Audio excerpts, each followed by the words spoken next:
Tout démarre en 1860. Plus de la moitié des Français vivent de l'agriculture. Et celle-ci va très mal. Des champs dévastés par le phylloxéra et des paysans incapables d'emprunter aux taux prohibitifs pratiqués à l'époque pour s'équiper, se moderniser et lutter contre la concurrence étrangère. La France rurale vit dans la misère. C'est au milieu de ce désastre qu'apparaissent deux hommes. Deux hommes aux trajectoires radicalement différentes, mais pourtant, vous allez le voir, parfaitement complémentaires.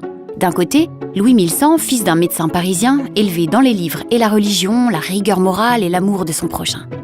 De l'autre, Alfred Bouvet, fils d'un exploitant forestier du Jura, qui découvre la vie, les ficelles de l'entreprise, en compagnie des ouvriers agricoles. Louis, l'idéaliste, est convaincu qu'il est possible de rendre le monde plus juste. Il se plonge dans l'étude des textes de loi et entre au prestigieux Conseil d'État. Alfred, l'entrepreneur, est un homme de terrain qui a un grand sens social et se soucie du bien-être de ses ouvriers. Après un passage dans une grande banque suisse, il reprend et fait croître l'entreprise familiale. Et puis tout bascule.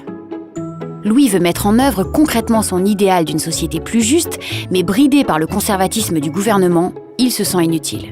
Du coup, il claque la porte du Conseil d'État et quitte Paris pour s'installer dans le Jura. De son côté, Alfred, symbole de la réussite, constate son impuissance à pallier les difficultés que rencontrent les agriculteurs qui l'entourent et cherche de nouveaux moyens d'agir. Lorsque Louis et Alfred se rencontrent à Salins dans le Jura, c'est le coup de foudre. Louis connaît les lois, Alfred les hommes et le terrain. Ensemble, ils vont pouvoir enfin se rendre utiles et agir concrètement. Ensemble, ils fondent une caisse de crédit qui permet à des petits paysans et des notables de s'associer. Les uns souscrivent des parts de 50 francs, les autres des actions à hauteur de 500 francs et tout le monde a le même pouvoir de décision. Une solution locale qui permet aux agriculteurs de se moderniser et prendre leur destin en main. Le Crédit Agricole est né. Cette détermination de rendre le progrès accessible à tous guide depuis toujours les actions du Crédit Agricole. Dès l'origine, en accompagnant la modernisation de l'agriculture pour lui permettre de se transformer, puis en amenant le même niveau de service à tous, partout sur le territoire, avec l'électrification des campagnes, l'émancipation financière des femmes ou la démocratisation de l'accès à la propriété.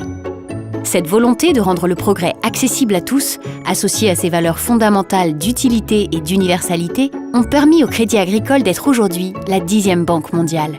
Et c'est avec la même détermination qu'aujourd'hui, plus que jamais, le Crédit Agricole agit dans l'intérêt de ses clients et de la société pour accompagner les projets individuels et relever les défis collectifs, environnementaux et sociétaux qui nous attendent.